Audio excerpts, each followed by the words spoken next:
Let me be straight with you. Most businesses in 2026 don't fail because the product is terrible. They fail because nobody notices them. You can have the cleanest branding, a website that looks like Apple designed it, a product people genuinely love. You can even have a great offer. But if nobody stops scrolling long enough to understand what you're selling, none of that matters. Because attention comes before trust. And trust comes before the sale. Think about it. You're sitting in a coffee shop in Austin, scrolling through your phone between checking your messages, watching TikToks, and figuring out what you're ordering for lunch. A business has maybe a few seconds to make you care. Not because people are stupid. Because there are thousands of other things competing for their attention.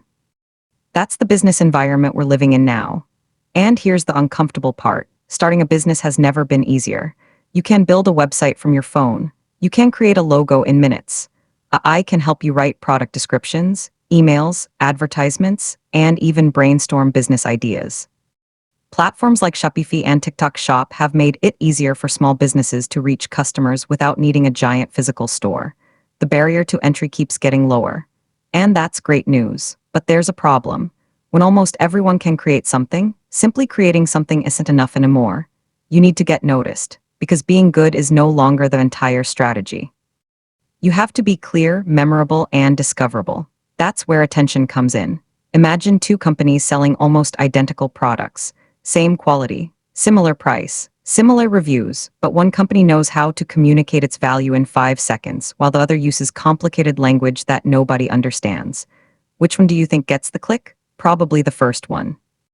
Not necessarily because its product is better, because its message is easier to understand.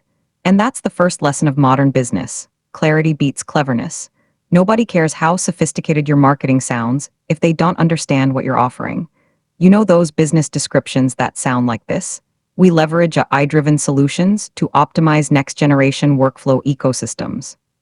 Sounds impressive, but what does it actually do? Now compare that with, we turn your messy Google Drive into searchable notes in one click.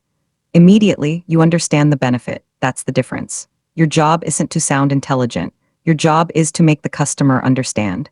If someone has to read your website 3 times to figure out what you actually sell, you have a marketing problem. And here's a simple test. If you explained your business to someone in 1 sentence, could they repeat it back to you? If they can't, simplify it, because confusion kills attention. And when attention disappears, the sale usually disappears with it. The second lesson is even more important. Specificity creates credibility. Think about the difference between these 2 statements. Grow your YouTube channel. Okay. That's vague now. Build your first 1,000 subscribers with 2 videos a week without showing your face. Now there's something to think about. The second statement gives you a clearer picture.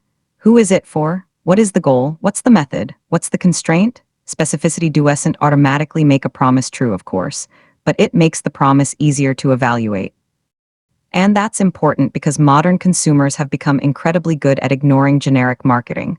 We've all seen, get rich, lose weight fast, grow your business, become successful. These statements are so broad that they barely mean anything anymore. The more specific you can be about the problem you're solving, the person you're helping, and the outcome you're targeting, the easier it becomes for the right customer to recognize themselves in your message. And that brings us to the third lesson, stories. Facts explain. Stories make people care. Imagine telling someone, entrepreneurs experience financial pressure when starting businesses. Technically true. But it's forgettable. Now imagine a story about a young founder who spends months building a product, launches it, gets almost no sales, and eventually realizes the problem was the product. Nobody knew it existed. That's a story. And suddenly the lesson becomes memorable. You don't need to invent dramatic stories either. Your business can have an origin story. Why did you start? What problem did you notice? What went wrong? What did you learn? You can tell customer stories. Who did you help? What problem were they facing? What changed after they used your product? And you can even create a story around the problem you're trying to solve. Maybe you're fighting confusing financial education. Maybe you're fighting wasted time. Maybe you're fighting businesses that make simple things unnecessarily complicated. A story gives your audience something to believe in. Without a story, you're another business asking for attention. With a story, you're giving people a reason to remember you. Now here's where things get interesting. There are 4 business models that fit especially well with an attention-driven economy. You don't need all 4. In fact, trying to do everything at once can become its own problem. You need one model that matches your skills. Model number 1, the Educator. You teach something specific. You give people useful information for free, then monetize the deeper solution. That's the basic idea behind many educational YouTube channels, newsletters, communities, courses, and digital products. You teach the problem. You demonstrate the solution. Then you offer people a faster, deeper, or more structured way to implement it. Why does this work? Because teaching creates trust. If someone consistently helps you solve problems, you naturally start paying attention to what they have to say. And when you eventually need a more advanced solution, that person is already familiar to you. That's valuable. Model number 2, the Curator. You don't necessarily create everything. You filter. Think about newsletters that collect the most useful AI tools every week, or creators who test dozens of products and explain which ones are actually worth using, or someone who follows an entire industry and summarizes the most important developments so you don't have to spend 3 hours researching them yourself. We live in a world where information is everywhere. The problem isn't always finding information. Sometimes the problem is knowing which information matters. That's why curation can be valuable. You aren't selling information. You're selling saved time, reduced confusion, and better decisions. Model number 3, the Builder. This one is simple. Build something and document the journey. Instead of pretending you already have all the answers, you show the process. Here's what I'm building. Here's what worked. Here's what failed. Here's what I changed. Here's what happened next. People love progress. They want to see behind the scenes. And if you build something useful while documenting the process, your audience gets 2 things at once: entertainment and education. The journey itself becomes content. Model number 4, the Operator. You do the work for someone else.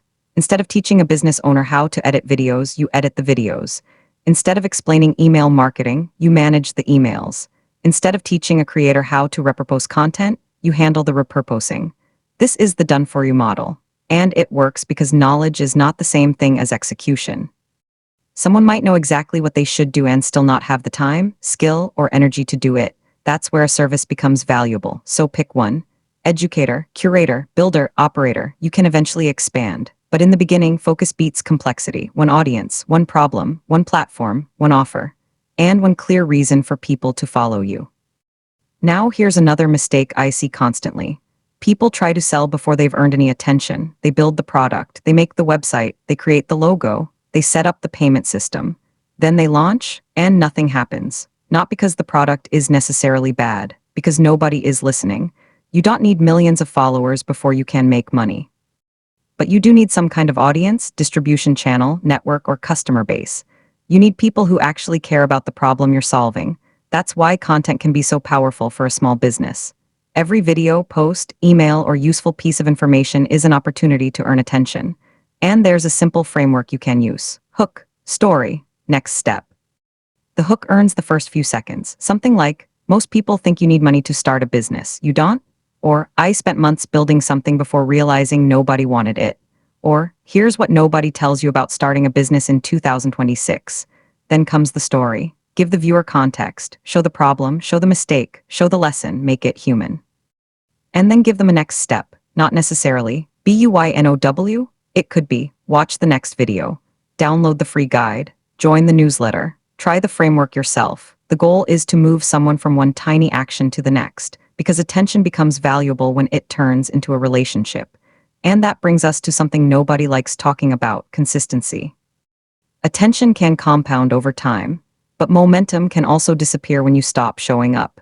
That's why consistency matters. Not because you need to post 12 times a day. Not because some secret algorithm demands that you sacrifice your entire life to content, but because people need repeated exposure before they remember you. Think about the brands you know. You probably didn't see one advertisement from them and immediately become a lifelong customer.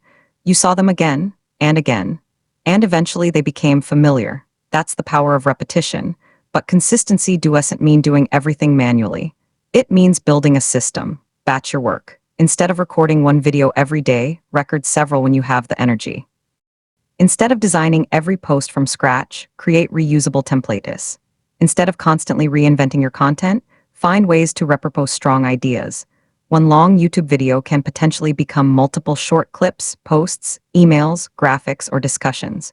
You don't always need more ideas. Sometimes you need more distribution for the ideas you already have. And automation can help too.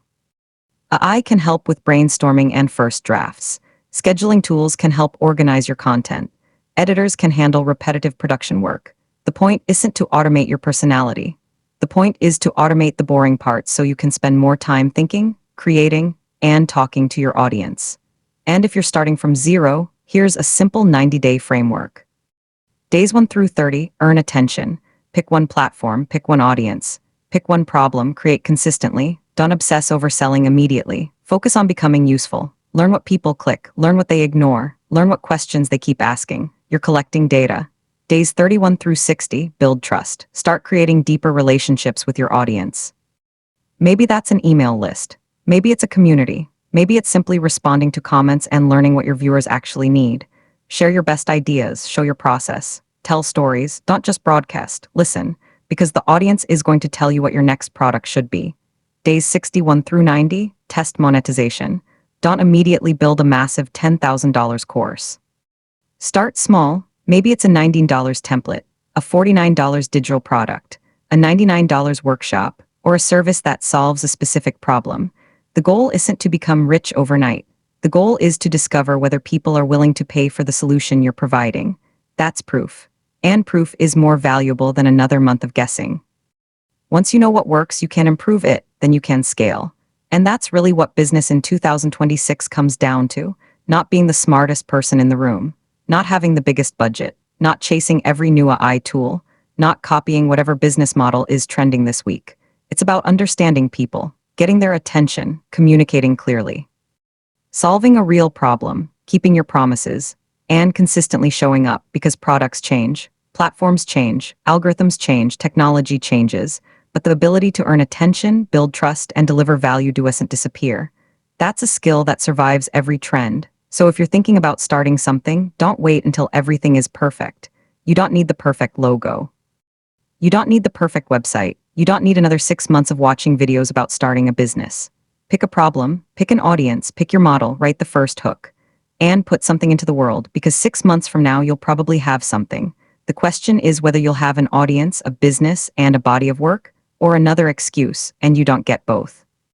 If you got value from this video, subscribe to OWLC EO Academy for more breakdowns on business, money, marketing, and the systems behind how modern companies grow. And before you leave, tell me in the comments, which model are you choosing, Educator, Curator, Builder, or Operator? Pick one. Start today, and we'll see where it takes you. This is OWLC EO Academy. Think smarter, build better, grow deliberately.